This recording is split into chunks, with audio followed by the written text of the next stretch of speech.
A wealthy farmer gave his worst land to his unloved son. 7 months later, he was on his knees begging for forgiveness. Subscribe to the channel, share this video with your friends, and write in the comments where you're watching us from. The sun had just begun to rise over the quiet farming settlement when the red clay roads shimmered under the first light of day.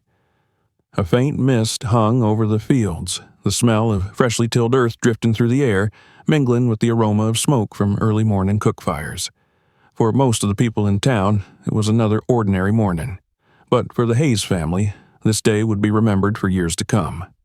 Leonard Hayes, at 68, was a man who commanded respect wherever he went. He was tall and broad-shouldered, his dark skin weathered by decades under the southern sun, his hands rough and strong from a lifetime of labor.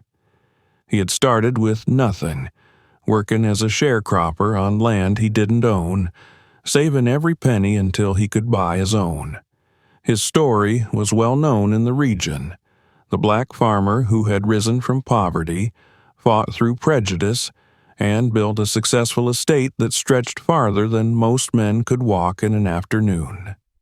His neighbors admired him, even those who envied him, and his name carried weight in the small farming community. Leonard's 3 sons were grown men now. James, the oldest at 40, was bold, outspoken, and carried himself with the confidence of someone who had always known privilege. He had married well, taking the daughter of a wealthy landowner as his wife, and prided himself on being his father's rightful heir. Michael, the youngest at 28, was easygoing and spoiled by his charm. He had never worked a hard day in his life, relying on the generosity of his father and his older brother. But it was Daniel, the middle son, who stood apart from them both.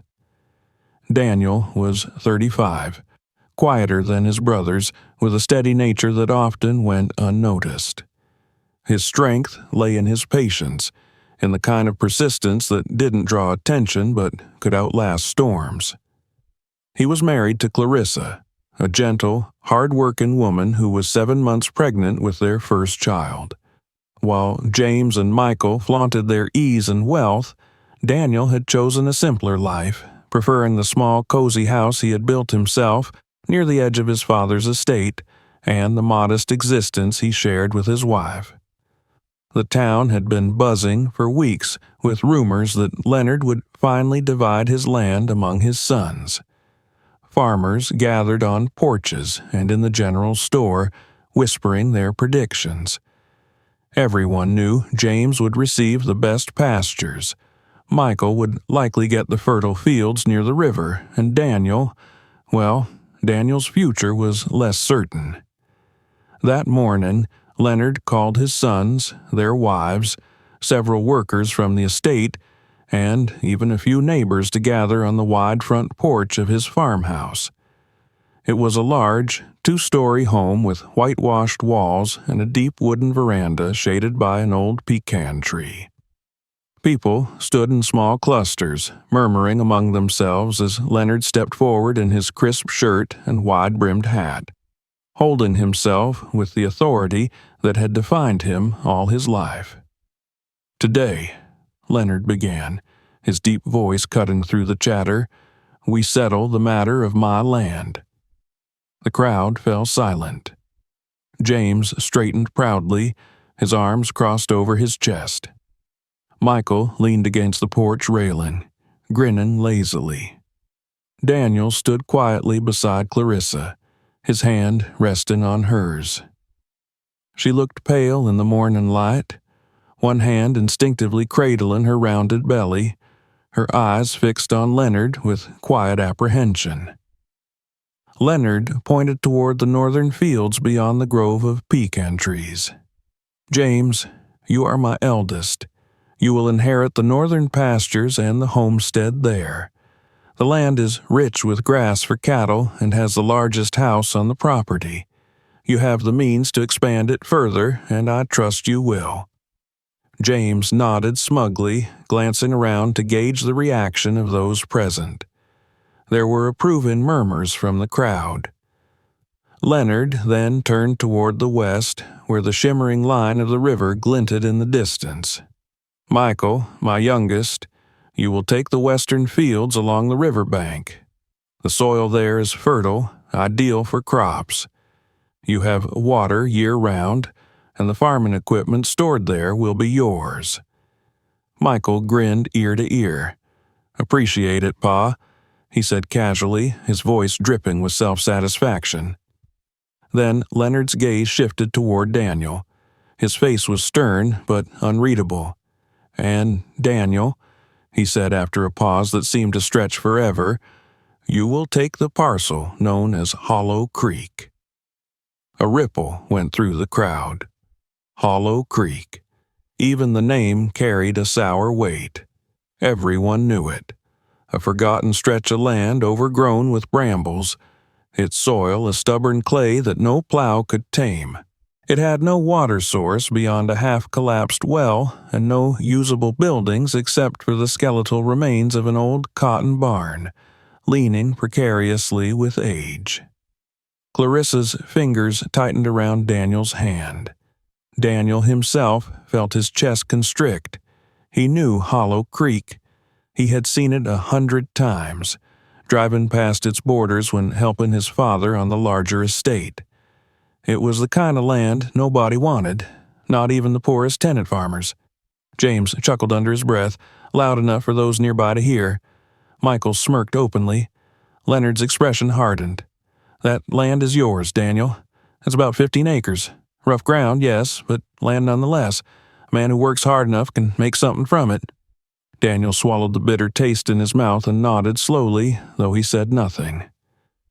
Around him, whispers spread like wildfire. Workers shifted uncomfortably. Neighbors exchanged knowing looks. Everyone understood the unspoken meaning. Leonard believed Daniel was the weakest of his sons, unfit for better land. Clarissa's eyes brimmed with tears, though she tried to blink them back. She excused herself quietly, slipping inside the house before anyone could see her cry. Daniel stood there in silence, his jaw clenched, while James stepped closer and patted him mockingly on the shoulder. "Good luck with that rock pile," James said with a smirk. "You'll need it." Michael laughed aloud, tossing his hat back. Even Leonard, standing tall on the porch, seemed unmoved by the sting of humiliation that burned in his middle son's face. The gathering slowly dispersed. People returned to their homes, buzzing with gossip about the day's spectacle. Workers avoided Daniel's gaze as they passed, their expressions a mix of pity and discomfort. When all had gone, Daniel walked alone to Hollow Creek. The sun hung high now, beaten down on the barren land. He stood at the edge, staring across the weeds and cracked clay, at the leaning barn and the dry well. This was his inheritance. This was what his father thought he was worth. Clarissa joined him a few moments later, her step slow, her face pale but resolute. She didn't speak at first, simply slipped her hand into his. Daniel exhaled sharply, his fingers curling around hers. He gazed at the rough, lifeless ground and felt a spark ignite deep inside him, something stronger than anger or shame. It was determination. He would make this land live again. And he would prove them all wrong. The next morning broke with a pale light spilling across the hills, painting the fields in muted shades of green and gold. Daniel awoke before dawn, unable to sleep. His mind had been restless all night, haunted by the sight of Hollow Creek and the stifling silence of the previous evening. Clarissa had tried to soothe him, but he could feel her worry even in the quiet way she lay beside him, her hand resting protectively on her swollen belly. He rose from bed quietly so as not to disturb her and stepped outside into the cool morning air. The world was still and damp from the dew, and for a moment he stood on the porch, staring towards the faint outline of Hollow Creek beyond the tree line. It seemed farther away than ever, a lonely strip of land shunned by even the birds that avoided its twisted brambles. He felt the weight of his father's judgment pressing down on him, and yet there was a strange resolve that steadied him. He couldn't explain why, but something deep within whispered that this land was not as hopeless as everyone believed. He borrowed his father's old truck, an aging vehicle with chipped paint and squealing brakes, and drove slowly toward Hollow Creek. The dirt road wound between familiar pastures, and as he neared the boundary of his new property, the change in the land was stark. Where James's and Michael's portions stretched wide with green grass or rich dark soil, his began with hardened clay cracked into jagged lines, covered in thorny weeds that reached nearly to his waist. The remains of a collapsed fence leaned drunkenly against a ditch, and beyond it, the ruins of the old cotton barn loomed like a skeleton against the horizon, its roof sagging and its doors hanging off their rusted hinges. Daniel parked at the edge of the property and climbed out, his boots crunching on gravel and brittle grass. The air smelled dry, dusty, and lifeless. He walked slowly forward, scanning every inch of the ground, his hands resting on his hips as he surveyed what was now his inheritance. His footsteps carried him to the old barn first. Up close, it was worse than he remembered. Warped wood, broken windows, and walls blackened by time and weather. He pushed open the creaking door, startled as a family of sparrows burst out, fluttering past his head into the sky. Inside, he found rusted tools scattered across the dirt floor, their handles rotted and useless. In the corner stood an overturned barrel, half buried in debris. Beside the barn, he discovered the well. Its stones were chipped and weathered, and its rope had long since snapped. But when he leaned over and peered inside, he was surprised to see a faint glimmer of water far below. It was shallow, no doubt, but it was something. He felt a flicker of hope.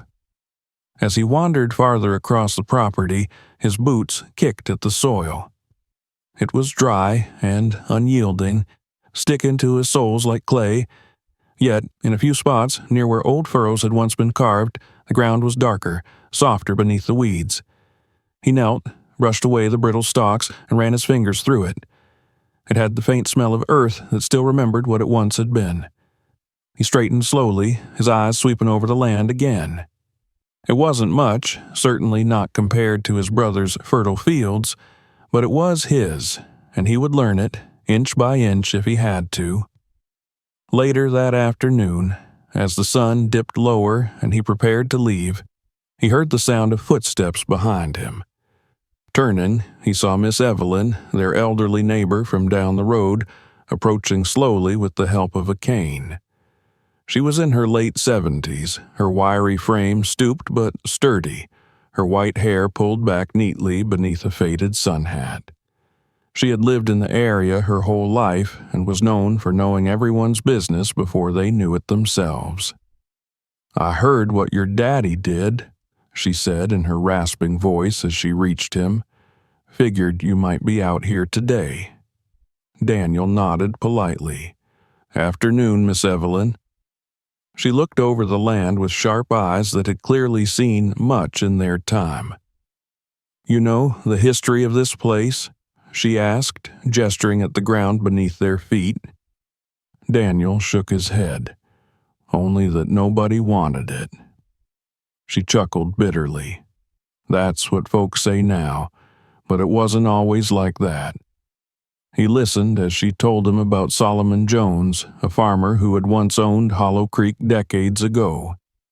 She spoke of how Solomon had been known for growing the sweetest yams and corn in the county, how his harvests had outpaced his neighbors despite having less land. He had been a quiet man, much like Daniel, devoted to his work and his family.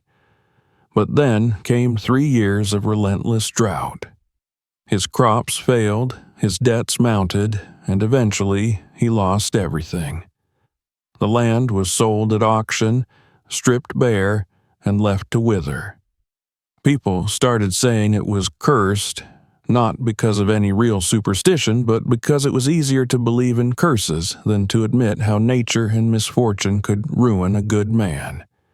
As Miss Evelyn spoke, Daniel felt something stir within him. If this land had once thrived, then it could again. It wasn't cursed, it had simply been forgotten. Before leaving, Miss Evelyn rested her hand lightly on his arm. "You've got his look about you," she said. "Same quiet determination Solomon had. If anyone can bring this land back, it's you." That evening, Daniel returned home with his mind full of possibilities. While Clarissa rested in the small rocking chair on the porch, watching the sunset, he told her everything Miss Evelyn had said. He spoke of the well, the patches of darker soil, and the story of Solomon Jones. Clarissa listened intently, her hands folded over her belly, her expression softening as she watched her husband's eyes light up with a spark she hadn't seen in weeks. Over the next several days, Daniel threw himself into the land. He began by clearing the thick weeds and thorny brush, working from dawn until dusk with little more than an old scythe and his bare hands. The work was grueling. His muscles ached, his palms blistered, and sweat soaked his shirt until it clung to his back. But slowly, patches of bare earth emerged from beneath the tangled overgrowth. In the evenings, he studied. He went to the small county library, checked out every book on soil restoration and organic farming he could find, and pored over them late into the night.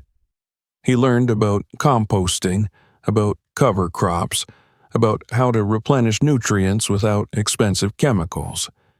He watched old instructional videos on an ancient laptop, scribbling notes on yellowing pads of paper. The more he learned, the more he realized that Hollow Creek wasn't doomed. It was simply neglected, starved of care and knowledge. One night, as he sat hunched over a book at the kitchen table, Clarissa joined him with a cup of tea. She set it down beside him and placed a gentle hand on his shoulder. "You've been working yourself to the bone," she said softly. He glanced up at her, smiling faintly. "I have to, Clarissa. This land isn't going to fix itself." She smiled back, though her eyes still carried worry. "Just promise me you won't wear yourself out before it even begins to grow." He reached over and placed his hand on hers. "I promise. But I can feel it, Clarissa. There's life in that soil still. I know it." In that quiet moment, with the soft hum of crickets outside their window and the faint scent of earth still clinging to him, Daniel believed it. Hollow Creek was no longer just a patch of forgotten ground. It was a challenge, a promise waiting to be fulfilled, and he intended to keep it. The days that followed settled into a rhythm of relentless labor. Daniel rose with the first light of dawn each morning, the sky still pale and cool, and drove out to Hollow Creek in his father's old truck. The once forgotten land had begun to look less wild as he cleared more of the overgrowth, but there was still so much left to do. He worked with nothing more than hand tools, an old hoe, a rusted spade, and a scythe he had sharpened himself late one night with the steady scrape of steel on stone. Each swing of the scythe brought down another wave of thorny brush, and each hour left him drenched in sweat beneath the southern sun. Though progress came slowly, he clung to it. The first time he could see the full outline of the land unobstructed by weeds, he felt a grim satisfaction settle in his chest. Beneath all the tangled mess, Hollow Creek was still a place of promise. He imagined rows of crops where now only dry earth stretched, and his heart tightened with the weight of his determination. But not everyone shared his vision. Word had spread quickly through town about Daniel's efforts, and the whispers followed him everywhere.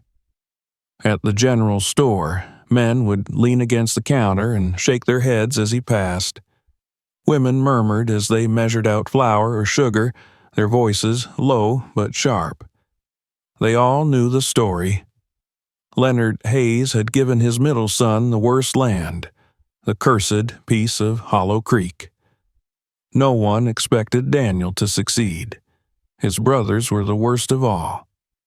James drove past Hollow Creek one afternoon with his truck window rolled down, slowing just enough to shout, "Breaking your back for nothing, Danny. That dirt won't feed a squirrel." Laughter echoed from inside the cab, Michael's voice loud and taunting. Daniel clenched his jaw and kept working, refusing to look up. Their voices carried long after the truck disappeared down the road, like a bitter echo lingering in the dry air. At home, the pressure grew heavier. Clarissa tried to hide her anxiety, but Daniel could see it in the way she folded laundry more briskly than usual, or in how her hand drifted protectively to her belly when they sat together in silence after supper. With her due date drawing closer, the strain of their finances became impossible to ignore. Daniel's savings had dwindled quickly on gas, tools, and basic supplies, and with no crops yet to sell, he had to find other ways to keep them afloat. He took odd jobs wherever he could, loading trucks in the nearby town, repairing fences for neighbors, even hauling sacks of feed at a local supply store. He worked until his body ached, returning home bone-tired, only to wake the next day and start again. Most nights, he barely had enough energy to eat before collapsing into bed. Clarissa worried aloud that he was pushing himself too hard, but he would only kiss her forehead and tell her quietly, "I have to, for us, for the baby."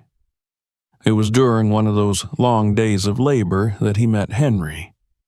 Daniel had been clearing debris along the edge of Hollow Creek, stacking rotting wood from the collapsed barn into neat piles for burning, when an old pickup truck rattled to a stop by the roadside.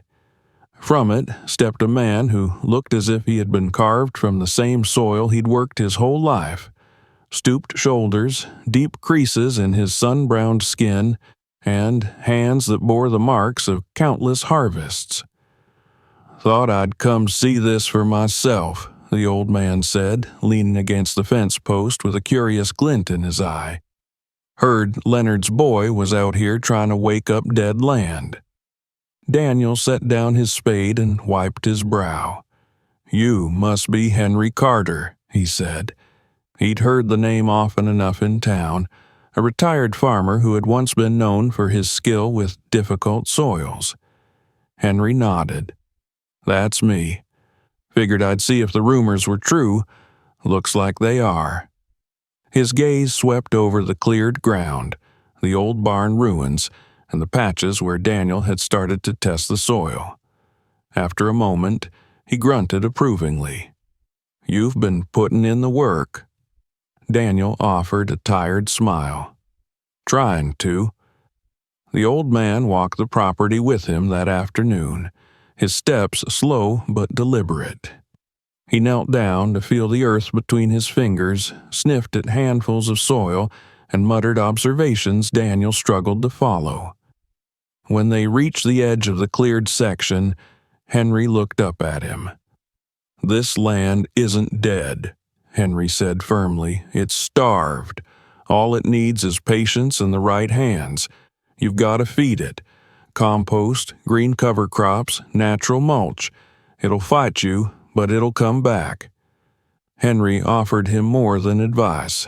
From the bed of his truck, he handed over a small sack of seeds, heirloom sweet potatoes, hardy enough to take root even in poor soil, and an old wooden rake with its handle worn smooth. "Had these sitting around," he said. "Might as well put them to use." Gratitude swelled in Daniel's chest.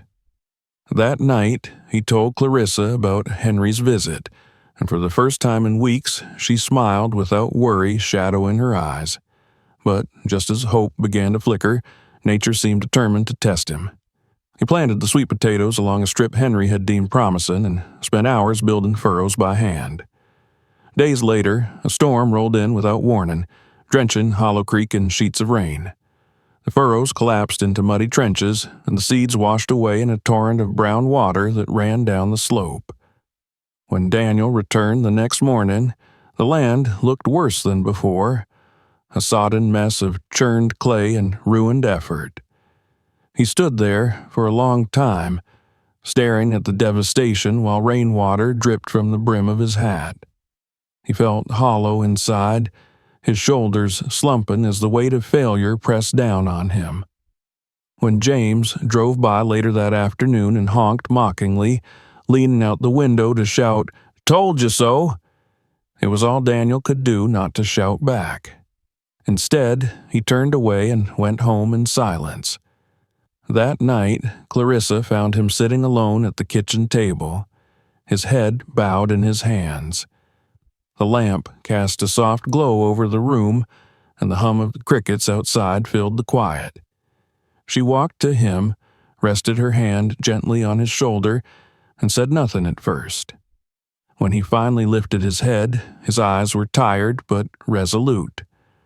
"I'm not quitting," he said quietly. "I know," she answered, her voice steady, "and neither am I." Her words gave him strength. Together, they gathered kitchen scraps for compost, turning every peel and leftover into future soil. She sewed sacks from old fabric to collect leaves and grass cuttings from neighbors willing to give them away. They worked side by side in the evenings, her movements slow but determined despite her growing belly, as they prepared the piles that would one day feed Hollow Creek back to life. The town continued to laugh. James and Michael sneered. But Daniel kept going, driven by something deeper than pride. Each blister on his hands felt like proof that he was closer to his goal. When he closed his eyes at night, he pictured fields of green stretching across Hollow Creek, a place once mocked, now reborn. He didn't yet know how much harder it would get, or how much the land would demand of him. But as he looked out across the rough, scarred ground and breathed in the smell of wet soil, he felt a strange kind of peace. The fight had only begun, and he was ready for it. The morning after the storm, the air carried the scent of wet earth, heavy and raw. Daniel stood at the edge of Hollow Creek, staring at the waterlogged furrows that had once been his hopeful first planting.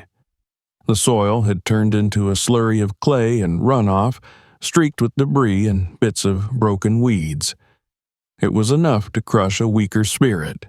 Yet, instead of despair, he felt something steady within him, a hardened resolve shaped by the quiet voice that had carried him this far. This was not the end. It was only another step in the battle. He began again, this time with even greater precision.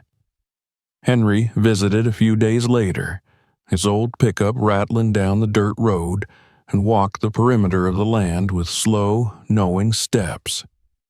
His sharp eyes studied everything: the soil texture, the slope of the ground where water had pooled, the way shadows moved across the field as the day wore on. Together, he and Daniel began devising a plan, a process that felt more like surgery than farming. They talked about composting, building it layer upon layer, and about creating barriers to keep future rains from washing away the topsoil. Henry showed him how to dig shallow trenches to channel water away from the seedlings, and they mapped out where Daniel should lay his first true beds. The old man was gruff and spoke little, but his guidance came with the authority of someone who had coaxed life out of the earth for decades. "You've got to feed it slow," Henry muttered one afternoon as he knelt beside Daniel and crumbled a handful of clay between his fingers. You can't force life into dead soil. You nurse it back. Daniel built compost piles that week with a stubbornness that startled even himself. Every day, after finishing his odd jobs in town, he gathered leaves from neighbors' yards, manure from nearby cattle pens, and kitchen scraps that Clarissa had set aside. He worked by the fading glow of the evening sun, arranging the piles into layered stacks: dry leaves, manure, food waste, and grass cuttings, repeating it over and over until the mounds rose nearly waist-high. When they were finished, he covered them with old burlap sacks and tarps to hold in the heat. The smell was sharp and pungent, but to Daniel it was the scent of potential. At night, while Clarissa rocked gently on their porch with her hands resting on her belly, Daniel would kneel beside the compost, feeling the warmth radiate from within. He remembered the words he had read about living soil, how it needed to breathe and break down to form its own life. Hollow Creek had been starved for decades. Now he was giving it what it needed most. The weeks crawled by, marked by exhaustion and small victories. The old well near the barn became his next project. The stones were chipped, moss-stained, and crumbling, but when he leaned over its edge and dropped a stone, he heard the distant splash of water. He hauled up bucket after bucket, clearing out debris and sediment, until the water came up clearer each time. When he finally restored the pulley and rope, he drew the first usable water from that well in decades. It tasted faintly metallic, but it was cold and clean enough for irrigation. From there, Daniel fashioned a crude irrigation system using whatever scraps he could find. Old pipes from the barn, salvaged hoses, and plastic barrels became his tools. He set up a simple gravity-fed line from the well, filling barrels to use as reservoirs and punching holes into pipes to drip slowly along the rows. It wasn't pretty, but it worked. When Henry saw it, he chuckled under his breath. "Ain't fancy," he said, "but it'll keep your ground from cracking in the sun." Daniel's days became a steady blur of labor. He tilled small sections by hand, loosening the stubborn clay and mixing in compost until it darkened to something richer, closer to what healthy soil should be. He laid down mulch made of shredded weeds and grass clippings to keep it moist and trap what little nutrients it had. Slowly, imperceptibly at first, Hollow Creek began to change. Clarissa visited often, walking slowly across the uneven ground, one hand braced on her back. She would watch him work, smiling faintly as she sat on an overturned bucket in the shade of the half-repaired barn. "I can see it," she told him one afternoon, her voice soft but certain. "It doesn't look dead anymore." He looked at her then, her face glowing in the sunlight, her belly full with their child, and for a moment all his aches and calloused hands seemed worth it. He imagined their son or daughter running barefoot across fields that no one believed in, laughing through rows of tall corn or beneath the blossoms of fruit trees they would one day plant. It was a dream, but for Daniel, it felt closer now than it ever had.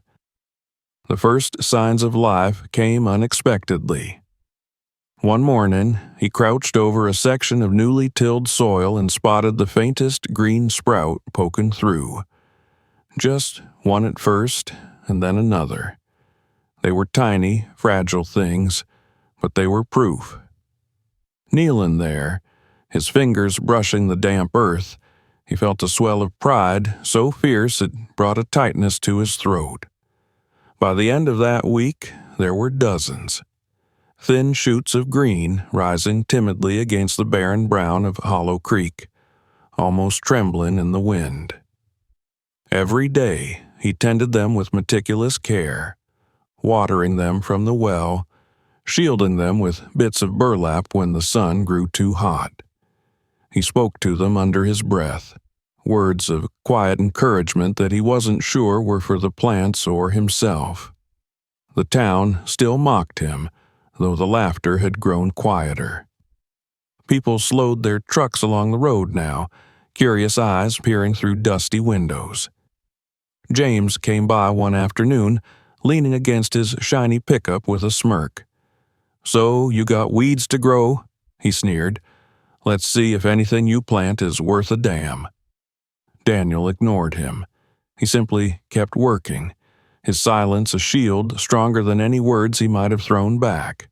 For every scoff and whispered remark, he focused instead on the changes in the soil, the way it crumbled between his fingers now, instead of clumping like clay, the faint scent of loam that rose with each turn of his spade.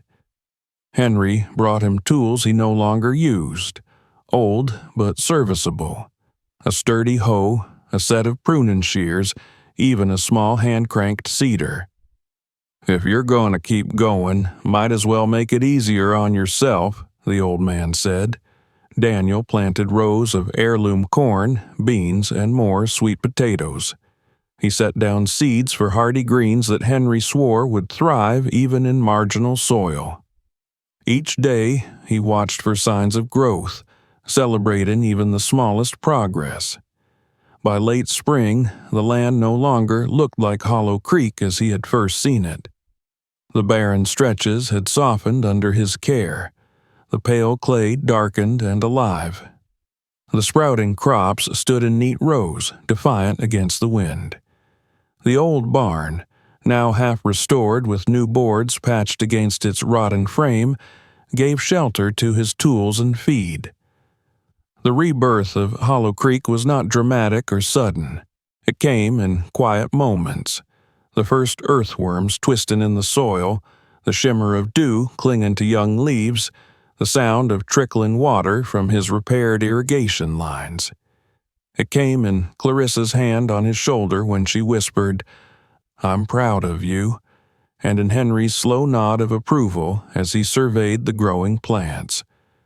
For the first time since the day his father had humiliated him on the porch of the big house, Daniel allowed himself to believe without reservation. The land was coming back, and so was he. He stood in the middle of his field one evening, the sky ablaze with the colors of sunset, and breathed in deeply. The smell of living earth filled his lungs. This was only the beginning, but it was proof of everything he'd fought for, that hard work, knowledge, and patience could bring even the deadest ground back to life. When he looked back toward the road, he saw a few neighbors parked at the fence line, watching silently from their trucks. Their faces were unreadable, but he didn't care. Let them watch. Soon enough, they would see what he had seen all along. Hollow Creek was not cursed. It was waiting. For him, for his hands, for his refusal to quit. The summer sun rose earlier now, drenching Hollow Creek in its fierce golden light before most of the town had even stirred. Daniel was already in the field when it crested the horizon, his boots sunk deep in the rich soil that bore no resemblance to the barren clay he had inherited months ago. Rows of crops stretched across the land like an emerald quilt, their leaves glistening with dew. Sweet potato vines crept low and thick, their blossoms delicate and pale. Corn stood tall and proud, tassels swaying lightly in the morning breeze, while beans climbed their stakes in vigorous green spirals. Daniel straightened from his crouch, wiping his brow with the back of his wrist. He could feel the warmth on his skin, but for once it did not feel oppressive. It felt like the sun was smiling down on Hollow Creek, blessing his labor. He could hardly believe how far it had come. Just months earlier, this same ground had been cracked and lifeless, its reputation so wretched that even his own father had dismissed it as worthless. Now it hummed with life. He had followed Henry's every lesson to the letter, feeding the soil with compost, rotating crops, irrigating carefully from the old well. He had read every book he could borrow, taken notes by lantern light long after Clarissa had fallen asleep. He had poured himself into this land with an intensity he had never known he possessed, and now it was ready to repay him. Today would be the day of the first harvest. Clarissa came out to join him, moving slowly but gracefully, her belly smaller now since given birth just weeks before. Their baby, Elijah, slept in her arms, bundled against the soft morning chill. Her face glowed with both exhaustion and joy as she watched her husband kneel and dig gently into the earth. He brushed soil aside with careful hands until his fingers closed around the firm, rounded shapes buried beneath. Sweet potatoes. He pulled one free, its skin smooth and vibrant, caked with damp dirt that smelled of rain and renewal. It was heavier than he expected, and as he held it up for Clarissa to see, he felt a thrill course through him. She smiled, tears shining in her eyes. "It's beautiful," she said softly. By midday, baskets were filling rapidly. Sweet potatoes piled high, beans snapped easily from their vines, and early ears of corn revealed kernels plump and golden. Daniel worked with a quiet rhythm, moving steadily between rows as Clarissa sat nearby under the shade of the patched-up barn, rocking Elijah and humming softly. The sight of that first harvest stirred something deep in Daniel's chest. He remembered standing here months ago, surrounded by dead weeds and clay, mocked by his brothers and pitied by neighbors. He remembered his father's face, stern and dismissive, as he'd consigned him to this forgotten patch of land. And now, all of that seemed distant. Hollow Creek had bloomed, and with it, so had Daniel. Later that afternoon, Henry arrived. The old farmer leaned against his truck, his weathered face breaking into a grin as he surveyed the baskets brimming with produce. "Lord Almighty," he muttered, stepping closer to run a gnarled hand across the smooth skin of the sweet potatoes. "I told you it could be done, but even I didn't think you'd turn it around this fast."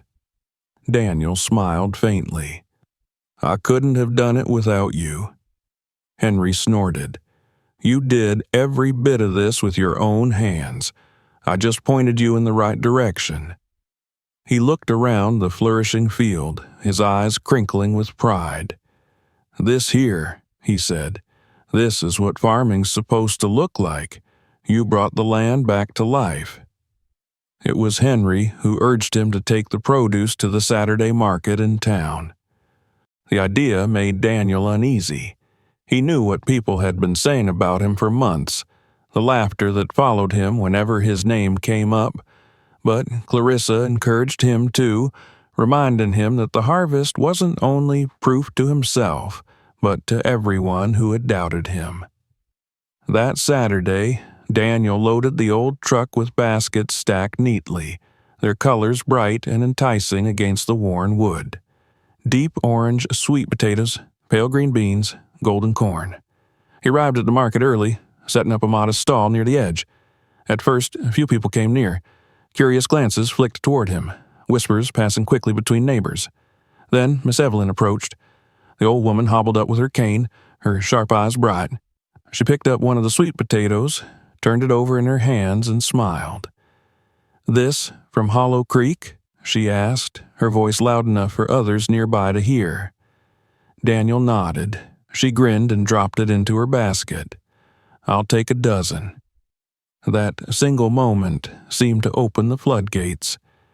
People who had once dismissed him now came forward, drawn by curiosity and the boldness of Miss Evelyn's purchase.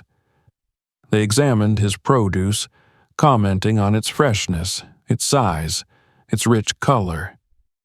When one woman took a bite of a raw bean, she exclaimed in surprise, "This tastes better than anything I've bought here in years." Word spread quickly across the market. Within 2 hours, Daniel's stall was empty, every last basket sold. He packed up with trembling hands, scarcely able to process it. not just because he had sold out, but because of the way people had looked at him, no longer with doubt or mockery, but with admiration. When he returned home, Clarissa greeted him at the door, Elijah in her arms. "How did it go?" she asked eagerly. Daniel laughed, shaking his head in disbelief. "We sold everything," he said, "every last bit." Her eyes widened with joy, and she leaned forward to kiss him. "I told you," she whispered against his cheek. "I told you they'd see." But the most unexpected visit came 2 days later. Daniel was in the field, tending to the second wave of crops, when he heard the sound of a familiar truck pulling up along the fence. He turned to see his father, Leonard, climbing out slowly. The older man walked toward him without a word, his boots crunching over the gravel path. His face was stern, unreadable, but his eyes swept over the field, taking in the neat rows, the dark, healthy soil, and the evidence of life everywhere. "I heard you had quite a haul," Leonard said finally. Daniel nodded cautiously. "I did." His father walked further into the field, crouching briefly to touch the soil. His fingers came up dark and rich, and he looked at them as if he scarcely believed it. "I'll be damned," he murmured. Straightening, he faced his son. For a long moment there was silence between them, broken only by the rustle of leaves in the warm breeze. Finally, Leonard spoke. "I was wrong." Daniel blinked, unsure if he had heard correctly. Leonard's voice grew steadier. "I gave you this land because I thought it'd teach you humility. I thought you'd give up, sell it off, and move on. But you proved me wrong." He paused, his jaw tightening slightly. "You made it better than I ever could have imagined." For the first time in his life, Daniel saw something like pride flicker in his father's expression. That evening, when the sun had dipped low and bathed Hollow Creek in amber light, Daniel stood with Clarissa at the edge of the field, holding Elijah in his arms. They watched the rows sway gently, alive and thriving, and felt the weight of months of labor settle into something deeper, a quiet triumph. Hollow Creek had been redeemed, and so had Daniel. The whispers in town had shifted. His name was no longer followed by laughter, but by nods of respect. Even James and Michael had grown uncharacteristically quiet, though Daniel noticed them watching from the fence line one afternoon, their usual smugness gone. As he held his son close, Daniel whispered a promise meant for himself as much as for the boy. "This will all be yours one day," he murmured, "and you'll know what it took to make it." The first harvest had been more than food. It was proof that every long night, every sore muscle, every insult endured had been worth it. The land that no one wanted was alive again, and in its rebirth Daniel found his own place, not only in his family, but in the world around him. The weeks that followed the first harvest were a blur of work, growth, and quiet satisfaction. Daniel rose each morning before the sun, walking the length of Hollow Creek with the same reverence he once reserved for distant dreams. Now, those dreams lay rooted in the very soil beneath his boots, sprouting into neat rows that shimmered in the dawn light. The land had changed beyond recognition. Where once there had been cracked clay and thorny brush, now stretched fertile ground rich with color and life. The earth had softened, dark and loamy beneath his fingers, humming with vitality. Corn stalks towered above his shoulders, their leaves rustling softly in the breeze. Vines of sweet potatoes ran low and full, beans twined upward in tidy spirals, and patches of bright green greens, kale, collards, and lettuce spread like a carpet between the rows. The old barn, once leaning and broken, now stood tall again after weeks of repairs, Its fresh boards gleamed warmly in the sun, its roof sealed against the rain, its wide doors open to house tools neatly hung on the walls and baskets ready for gathering. It no longer looked like a ruin. It was the heart of Hollow Creek, alive again, much like the land itself. Clarissa often walked out to join him, Elijah tucked in her arms or carried gently in a sling against her chest. She would watch from the porch of the modest farmhouse they had patched up near the edge of the property, rocking the baby as Daniel worked. He would glance up often, catching her smile, and feel a swell of gratitude that ran deeper than words could express. Everything he was building, every seed planted and every harvest gathered, was for them. The quiet evenings they shared afterward felt like the truest reward, Clarissa humming softly as she rocked Elijah to sleep, Daniel sitting on the porch steps watching fireflies dance over the fields that no longer looked cursed. But Hollow Creek was no longer simply their private triumph. Word had spread beyond the market. People came to see it.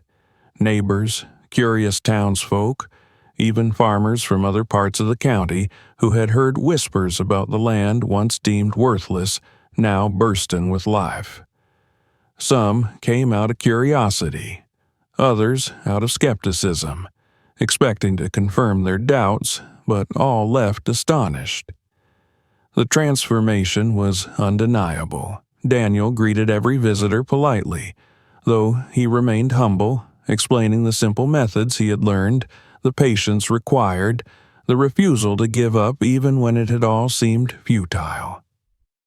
One afternoon, as he was tending the irrigation lines, his brothers arrived.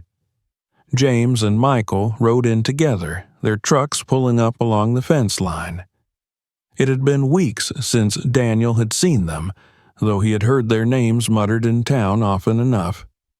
For a long moment they stood at the edge, saying nothing, their faces marked by something between pride and unease. James spoke first, his voice quieter than Daniel expected. "You really did it," he said, his gaze scanning the flourishing fields. "I didn't think it was possible."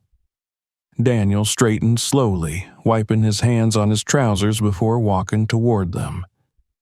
He searched their faces, looking for the sneers or mocking grins he had grown so used to, but found none. Michael shifted uncomfortably, his usual bravado absent. We were wrong," he admitted, glancing down at the ground. "We talked a lot of nonsense, told people you'd fail. Guess we should have kept our mouths shut." Daniel regarded them for a long moment, his jaw tight. The memory of their laughter, of the humiliation on that day when his father had divided the land, still lingered like a scar. But looking now at their uneasy faces, he felt something shift inside him. He had no desire to gloat, no interest in revenge. Hollow Creek was proof enough. "You were wrong," he said simply, his voice even, "but I'm not holding on to it. The land speaks louder than any of us." The silence between them was thick but not hostile. Eventually, James cleared his throat. "Pa's coming later today," he said. "Said he wants to see the place himself." When their father arrived that afternoon, it was without fanfare. Leonard's old truck rolled up the dirt road, the engine growling softly before sputtering to a stop. The man who stepped out looked the same as always, stoic, broad-shouldered, wearing his weathered hat low over his brow. But his expression carried something Daniel had never seen before, a quiet wonder that softened his usually stern features. He walked the field slowly, saying nothing at first. His hand brushed against the tall corn as he passed, his boots sinking into the softened soil. He crouched once, scooping up a fistful of dirt and rolling it between his fingers, letting it crumble loosely back to the ground. Finally, he turned to his son. "I've worked land my whole life," Leonard said, his voice low but steady. I've seen it dry out, flood, starve, and thrive. But I've never seen anyone bring a piece back from the dead like this." Daniel stood quietly, unsure of how to respond.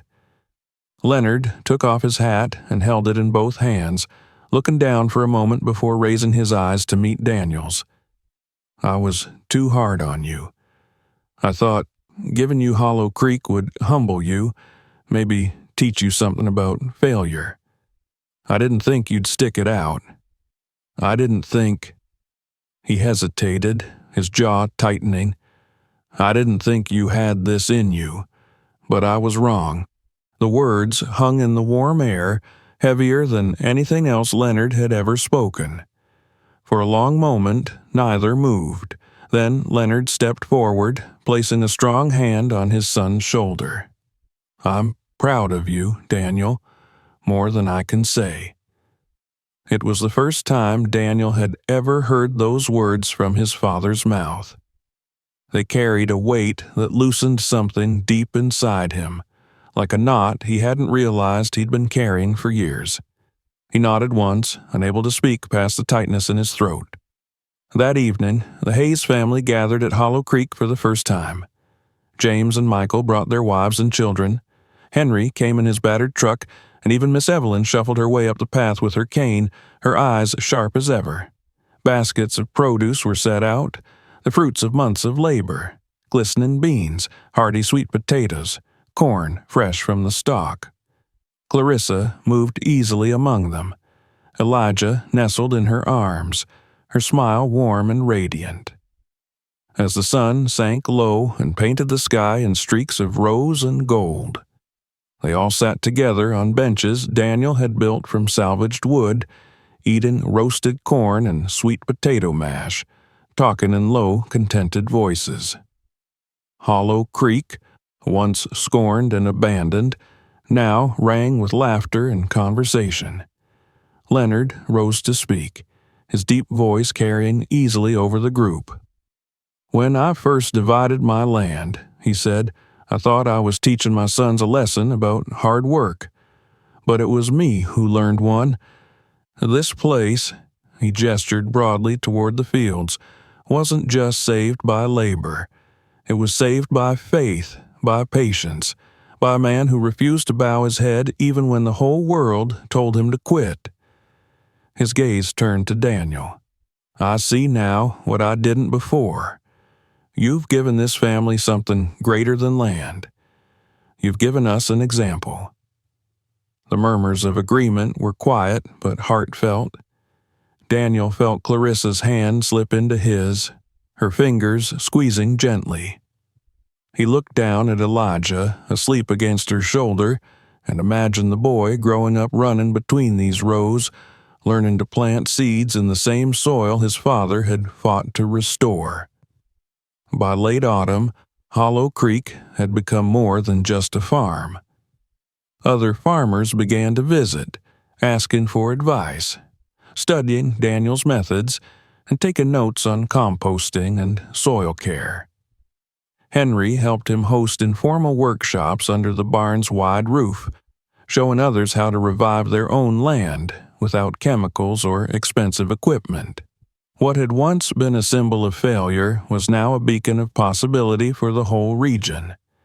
Daniel often found himself walking the fields at dusk, when the light softened and the air grew cool, reflecting on how far they had come. He thought of that first day, standing on the porch as his father pointed to Hollow Creek with the words that had felt like a sentence of humiliation. He thought of the weeds, the cracked clay, the mocking laughter of his brothers, the whispers in town. And then he thought of the earthworms now twisting beneath rich soil, of the scent of living ground, of Elijah's tiny hand gripping his finger as he carried him past rows of thriving crops. One evening, as the last light faded and fireflies danced over the fields, Daniel knelt down and pressed his palm to the earth. It was warm, alive, and steady beneath his hand. "We did it," he whispered, not to anyone in particular, but to the land itself. as if it could hear him. In a way, he believed it could. Hollow Creek was no longer a burden or a test. It was home, reborn from ruin by his own sweat and faith. And as Daniel rose to his feet, watching the stars appear one by one in the velvet sky, he knew this was only the beginning of what they would build here. The legacy of Hollow Creek would endure, not as a tale of cursed soil or failed ambition, but as proof that even the harshest ground could bloom under patient hands, and that sometimes the greatest gifts came disguised as challenges. Daniel turned toward the farmhouse where Clarissa waited in the doorway with Elijah cradled close, her silhouette framed in the warm glow of lamplight. He smiled, his heart steady and full, and walked toward them. For the first time, there was no doubt, no fear, no lingering shadow of the past. Hollow Creek was alive, and so was he. If you enjoyed this story, make sure to subscribe to the channel so you don't miss the next ones. Check out our other videos for more inspiring stories, and don't forget to share this video with your friends and family. Your support helps us bring you even more amazing content.